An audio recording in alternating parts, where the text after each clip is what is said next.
Hi everybody, Roy here. I'm with Brent at Intrinsic, and there's a garden here that I think is too cool because it's large plants, and sometimes we're cautious about using too many large plants, and we don't really have a good reason why we're cautious. It's just something we've never practiced. So, Brent, thanks for having me out here, and thanks for having us out here. Yeah. Can you explain the concept of what you've created here? So this is my perennial exotic garden, kind of inspired by Great Dixter's exotic garden, and then Jared Barnes talking about his visit to Great Dixter's exotic garden.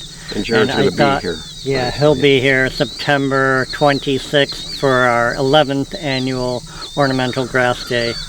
And his blog kind of inspired me to want my own exotic garden.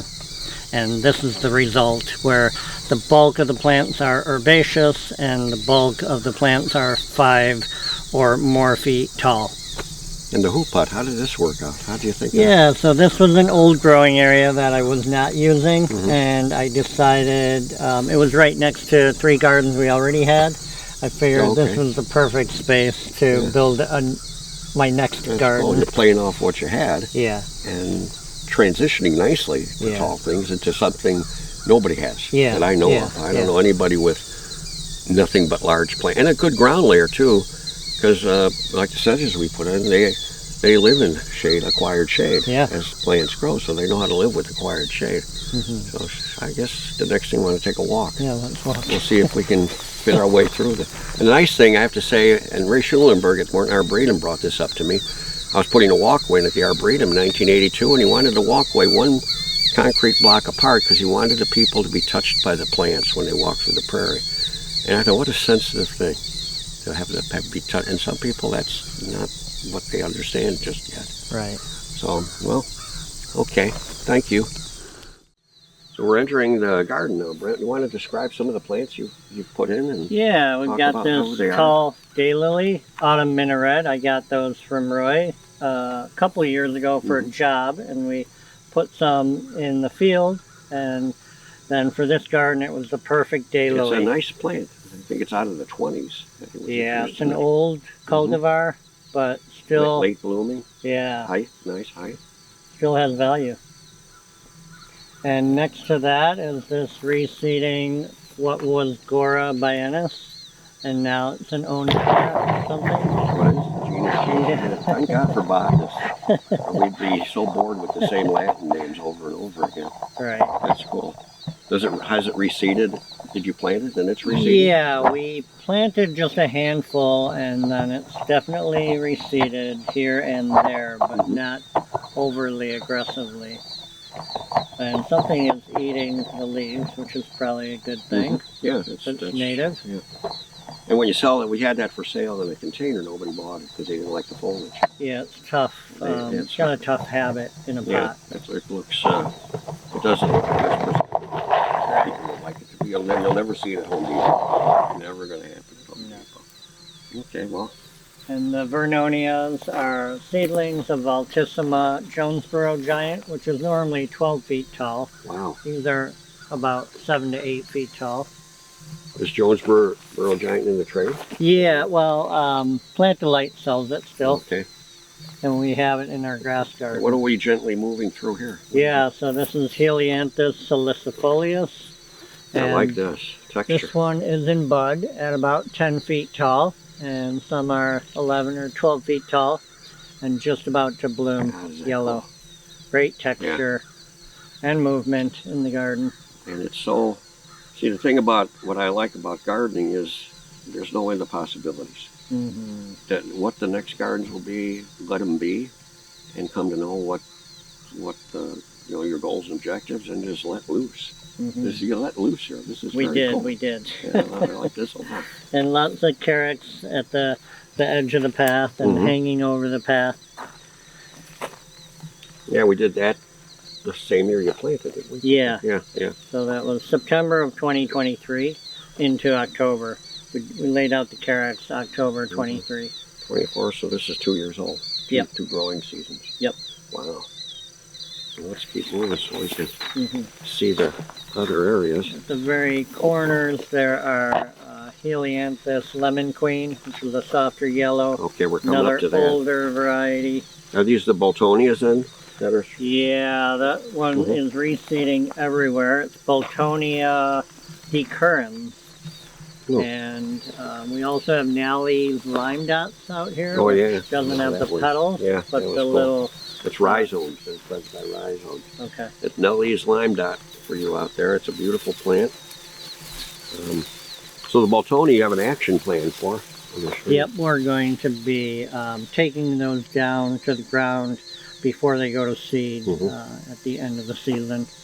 And same with the Agastache nepetoides, the tall yellow Agastache.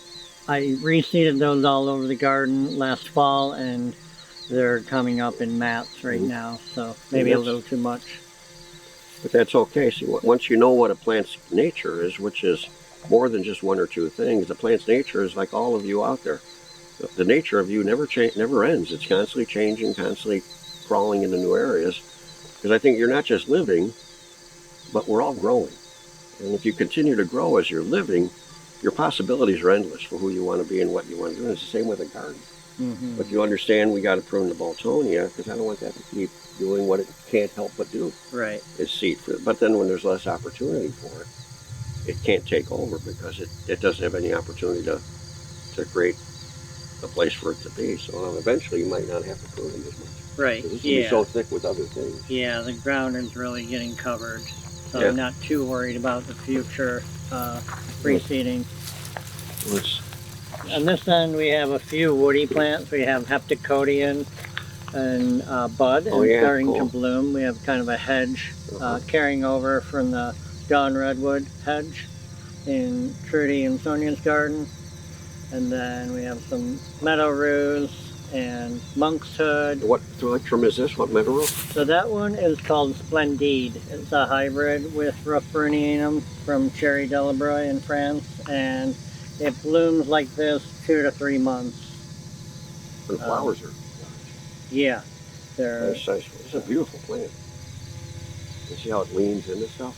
Yeah. You know what, in there? There's no tomato cages or bamboo staking in here. Is that cool? And I don't see any nylon socks wrapping around bamboo to hold everything up. Right, this is like a miracle for some people. They can't wait to get a tomato cage around everything. So this is cool. You got the plants supporting each other. It's a real, it's a community. And I think communities are what we all need to develop, because some of the gardens I see are like mobs. You want to get a bunch of people that are in a mob setting and they just kind of do what they're going to do and become rambunctious.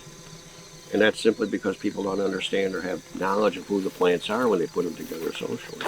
So this has a knowledge-based community. That's very cool. What's this? Cup plant. Silphium perfoliatum. So it has that cupped foliage around the stem. Birds can drink the water. They can eat the seeds. And we got to be careful with that one reseeding all over too. When it's young and later, maybe not as much. Maybe we take some off before they go to seed. That's a great approach. And also, when you know the plants and you identify the seedlings, and you come in here in the spring with a hoe, you just hoe them out. And something's going to show up in the space between plants. So once you identify them, you can get them when they're about 2 inches tall too. So that's knowing the plants too. Yeah. This is definitely a garden, like all gardens. You know the plants here. You know we do. Yeah. What do we have here? The aster. This is the aster macrophyllus albus, and it's very happy here. In the dry woods of Gore County, it rarely flowers, but here in a little more sun, richer soil, it's blooming heavy. And we'll be collecting seed on that as well. This is great. And you have all this available. Yeah. Is most everything you have in here available to the bulk of it is. Some of the plants we grew, but no one ever bought them, so we put them in the garden. That's right. I mentioned to people at Northwind, we have more plants that nobody wants than any nursery in the Midwest. And I think you're finding that too. You're bringing in plants that have possibilities that really can help people be better at what they do. But they just don't know them. And this is a perfect place for designers to come into and say, wow. Yeah. What's this? Learn something. Yeah, this is educational. These are sour cherries from Bailey Nursery, perfectly hardy, and edible. And we have two just kind of side by side, similar to Trudy's garden. We have the Carpinus, so kind of echoing that two-tree model. It's great how you played off the other garden. This is really a wonderful transition into something different. We're coming to an opening. Yeah, so we come to the end, and we have a couple limelight hydrangeas that my brother had left over on a job, and I just couldn't stand them in the hoop house another winter, so I ended the garden here. Oh, it's a home. You had a home for them. It's like everybody finds a home. And we have a couple fenced panels that we're growing vines on. This one has clematis. But the panel in the center has hardy kiwi and some other vines. Oh. So do you are you still going to add more vines? Or? I would like to. Some annual vines. We had the Dulcus lab hyacinth bean last year on that one. And some other Love Lies bleeding maybe, or some of those other annual vines. This is a two growing season. Yeah. How would you say the stewardship time has changed from first year to second year? Yeah, so mostly we've come in once or twice a year and either hoed or weeded by hand. This year a little less. I'm mostly cleaning up the edges and along the path. Okay. But it should be less, Did I hear you right? For the whole garden we walked through, you said once or twice a year. Yeah. See? Know your plants. You can cut what people call maintenance. We want to get rid of maintenance. We want to do stewardship.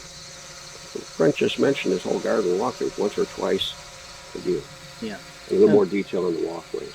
Yeah. We'll clean it up for grass day coming up. We'll have a few ladies come through and hand weed and take some of the annual weeds that are going to seed beforehand. It's like preparing for a wedding. Yeah. We had a wedding coming up. So it's a very special day, very educational day too, grass day. Yeah. So, well, anything else you want to add? This isn't too good. I mean, we have a couple more speakers besides Jared Barnes. Nick McCullough from Ohio. He's an author of a book on American gardens. And very then nice book too. Shannon Curry, who works for Izell Plants, and they are selling native plants direct to the public online. Is grass day still available? Is it still open? Oh yeah. Yeah, we have a registration online. Oh, good. IntrinsicPerennialGardens.com. There's a link. Okay. So sign up right away. It's like too much fun. Oh, thanks. Thank you. Cool. Yeah.